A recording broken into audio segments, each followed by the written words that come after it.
Hello guys, welcome back to my YouTube channel. പുതിയൊരു വീഡിയോയിലേക്ക് എല്ലാവർക്കും സ്വാഗതം. ഗൈസ്, അപ്പോൾ ഞാനിന്ന് വന്നേക്കുന്നത് വളരെ എളുപ്പത്തിൽ തയ്യാറാക്കിയെടുക്കാൻ പറ്റുന്ന ഒരു ബീഫ് സ്റ്റൂവിൻ്റെ റെസിപ്പി ആയിട്ടാണ് ഗൈസ് വന്നേക്കുന്നത്. അപ്പോൾ നമുക്ക് വീഡിയോയിലേക്ക് പോയാലോ? ഗൈസ്, അപ്പോൾ അതിനായിട്ട് ഞാൻ അരക്കിലോ ബീഫാണ് എടുത്തേക്കുന്നത്. അരക്കിലോ ബീഫും ഇതുപോലെ അത്യാവശ്യം പച്ചമുളക്, വെളുത്തുള്ളി, ഇഞ്ചി, ഒരു 5 സവാള, ഒരു തേങ്ങ, പിന്നെ ഇതുപോലെ ഒരു കുപ്പി നെയ്യ്.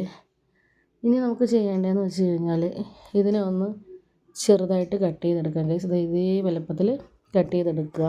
കാരണം അത്യാവശ്യം വലിയ പീസസ് ആയിരുന്നു. ഞാൻ ഇതിനെ കട്ട് ചെയ്ത് ഇതുപോലെ ആക്കി എടുത്തിട്ടുണ്ട്. ഇനി നമ്മുടെ മെയിൻ ഐറ്റംസ് ഉരുളക്കിഴങ്ങും ക്യാരറ്റും ഇതുപോലെ പുഴുങ്ങാൻ വെച്ചിട്ടുണ്ട്. അപ്പം നിങ്ങൾ ശ്രദ്ധിക്കേണ്ട കാര്യം എന്ന് വെച്ച് കഴിഞ്ഞാൽ ഉരുളക്കിഴങ്ങും ക്യാരറ്റും ഒന്നും അധികം വെന്ത് പോകരുത്. ആ ഒരു പരുവത്തിൽ തന്നെ എടുത്തില്ലെങ്കിൽ നമ്മൾ വിചാരിക്കുന്ന കാര്യം നടക്കില്ല. സോ ഗൈസ്, അപ്പോൾ അത് ശ്രദ്ധിച്ച് തന്നെ ചെയ്യണം. നമുക്ക് ഇനി ചെയ്യേണ്ടതെന്ന് വെച്ച് കഴിഞ്ഞാൽ നമ്മൾ ഇറച്ചി, പച്ചമുളക്, ഇഞ്ചി, വെളുത്തുള്ളി ഇതുപോലെ കറുവപ്പട്ടയും കൂടെ ഇട്ട് നമുക്കൊന്ന് 2-3 വിസിലടുപ്പിച്ച് ഇതിനെ കുക്ക് ചെയ്തെടുക്കാം. അപ്പോൾ നമ്മൾ ഓൾറെഡി വെച്ച ക്യാരറ്റും ഉരുളക്കിഴങ്ങും ഇവിടെ റെഡി ആയിട്ടുണ്ട് ഗൈസ്. അപ്പോൾ ഈ ഒരു പരുവത്തിലാണ് നമ്മൾ ഇതിനെ ഒന്ന് പുഴുങ്ങിയെടുക്കേണ്ടത്.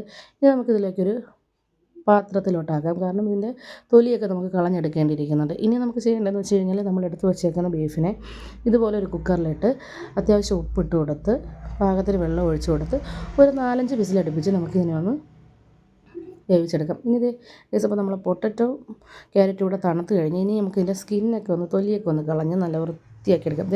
ഇതാട്ടോ ഗൈസ്. അപ്പോൾ നമ്മൾ അതിൻ്റെ തൊലിയൊക്കെ കളഞ്ഞെടുത്തിട്ടുണ്ട്. ഇനി നമുക്കിതിലേക്ക് വേണ്ട ഐറ്റംസ് എന്ന് പറഞ്ഞു കഴിഞ്ഞാൽ നമ്മൾ എടുത്ത് വെച്ചേക്കുന്ന സവാള ഇതുപോലെ സ്ലൈസാക്കി എടുക്കുക. പിന്നെ കുരുമുളക്, ഏലക്ക, പട്ട, കോൺഫ്ലവർ കുറച്ച് കലക്കി വെച്ചിട്ടുണ്ട്.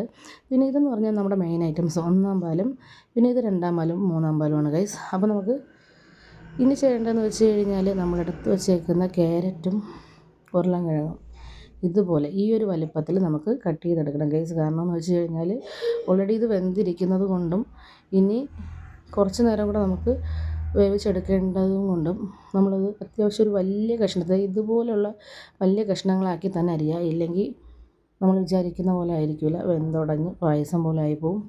ക്യാരറ്റും അതേ വലിപ്പത്തിൽ നമുക്ക് ഇതുപോലെ ഒന്ന് കട്ട് ചെയ്തെടുക്കാം ഗൈസ്. അപ്പം അമ്മിച്ചിയാണ് ഇതെല്ലാം കട്ട് ചെയ്തെടുക്കുന്ന സമയം കൊണ്ട് നമുക്ക് ഒരു ചീനിച്ചട്ടി അടുപ്പത്തിൽ വെച്ചിട്ട് നമുക്ക് വെളിച്ചെണ്ണ ഒഴിച്ചു കൊടുക്കാം ഗൈസ്. അപ്പോൾ ഞാൻ ചീനിച്ചട്ടി വെച്ചു, ആവശ്യത്തിന് വെളിച്ചെണ്ണ ഒഴിച്ച് കഴിഞ്ഞു. ഇനി നമുക്കിതിലേക്ക് വേണ്ട മെയിൻ ഐറ്റം എന്ന് പറയുന്നത് ഡാൽഡ ഉണ്ടെങ്കിൽ മാത്രം മതി, ഇല്ലെങ്കിൽ അത് വേണ്ട. അപ്പം ഞാൻ 1 ടീസ്പൂണോളം ഡാൽഡയാണ് ഇടുന്നത്. കാരണം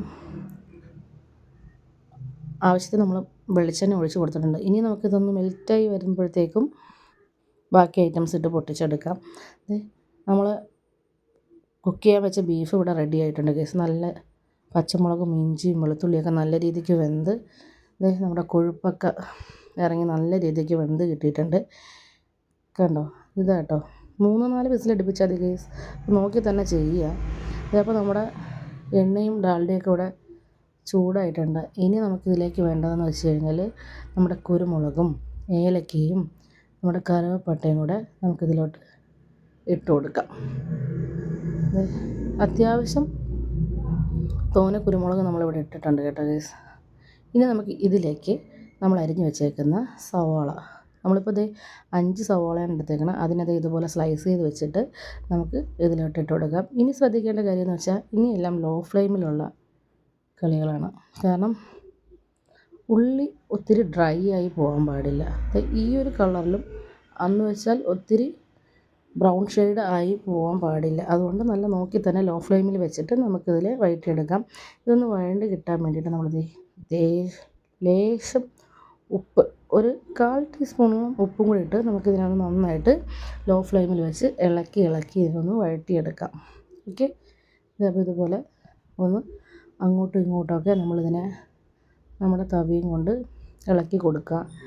കാരണം ഒരു സൈഡ് മാത്രം അങ്ങനെ ഡ്രൈ ആവാൻ പാടില്ല, മുരിഞ്ഞു പോകാൻ പാടില്ല. അങ്ങോട്ടും ഇങ്ങോട്ടും ഒക്കെ മിക്സ് ചെയ്ത് കൊടുക്കുമ്പം നമ്മൾ വിചാരിക്കുന്ന രീതിയിൽ ഇതൊന്ന് വഴണ്ട് കിട്ടും. നിങ്ങളെല്ലാവരും ശ്രദ്ധിക്കേണ്ട കാര്യം എന്ന് വെച്ച് കഴിഞ്ഞാൽ ലോ ഫ്ലെയിമിൽ വെച്ചേ ചെയ്യാവൂ. കാരണം ഇല്ലെങ്കിൽ കരിഞ്ഞു പോവും. പിന്നെ നമ്മളെ സ്റ്റൂവിൻ്റെ കളറിനൊക്കെ നല്ല വ്യത്യാസം ഉണ്ടാവും. അതുകൊണ്ട് നോക്കി കൊണ്ടുമൊക്കെ സാവകാശം ഇതിനെ ഒന്ന് വഴറ്റിയെടുക്കാം. ഓക്കെ. ഇതിപ്പോൾ ഇവിടെ ഏകദേശം വഴണ്ട് വന്നിട്ടുണ്ട്.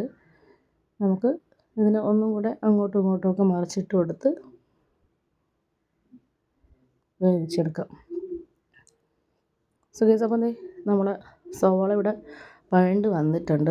ഈ ഒരു കളറിലാണ് നമുക്ക് വഴണ്ട് കിട്ടിയേക്കുന്നത്. ഇനി നമുക്കിതിലേക്ക് നമ്മൾ എടുത്ത് വെച്ചേക്കുന്ന 2-ാം പാലും 3-ാം പാലും നമുക്ക് ഫസ്റ്റ് ഇതിലേക്ക് ഒഴിച്ചു കൊടുക്കാം. ഓക്കെ. ഒരുപാട് ബ്രൗൺ ഷെയ്ഡായി പോകരുത്, കാരണം നമുക്ക് ആ കളറ് കിട്ടൂല. അപ്പോൾ നമ്മൾ ഇനി 2-ാം പാലും 3-ാം പാലുമാണ് ആദ്യം നമ്മൾ ഒഴിച്ചു കൊടുക്കുന്നത്. ഇത് കണ്ടില്ലേ, ഇതുപോലെ 2-ാം പാലും 3-ാം പാലും നമുക്കിതിലേക്ക് ഒഴിച്ചു കൊടുക്കാം. ഇനി വളരെ ലോ ഫ്ലെയിമിൽ തന്നെ വയ്ക്കുക.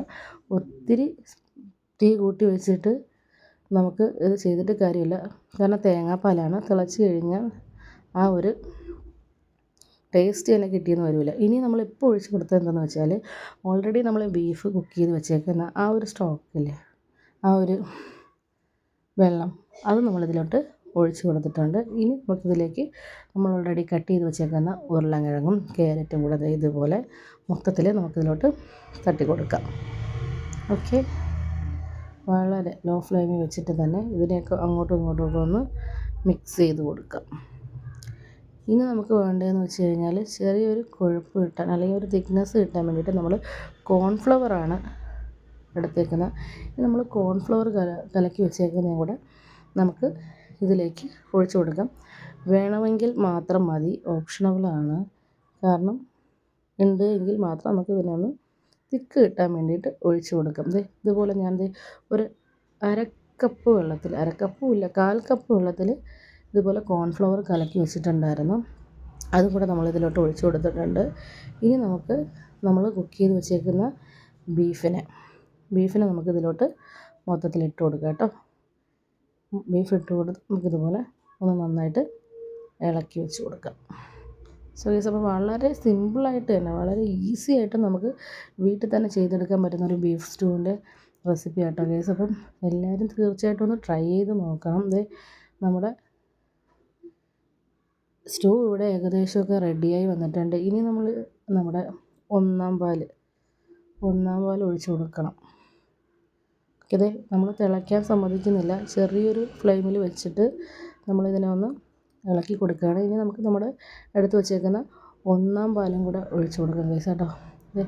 നമ്മൾ 1-ാം പാൽ ഒഴിക്കുകയാണ്.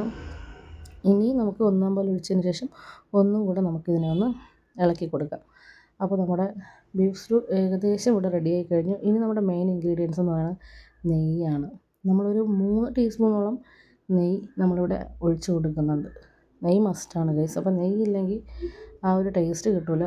ഞങ്ങളിവിടെ ഒരു 3 ടീസ്പൂണോളം നെയ്യ് ഒഴിച്ച് കൊടുത്തിട്ടുണ്ട്. ആ നെയ്യും കൂടി ഒഴിച്ചതിന് ശേഷം ഒന്നും കൂടെ നമുക്കിതിനെ ഒന്ന് മിക്സ് ചെയ്ത് കൊടുക്കാം. ഓക്കെ.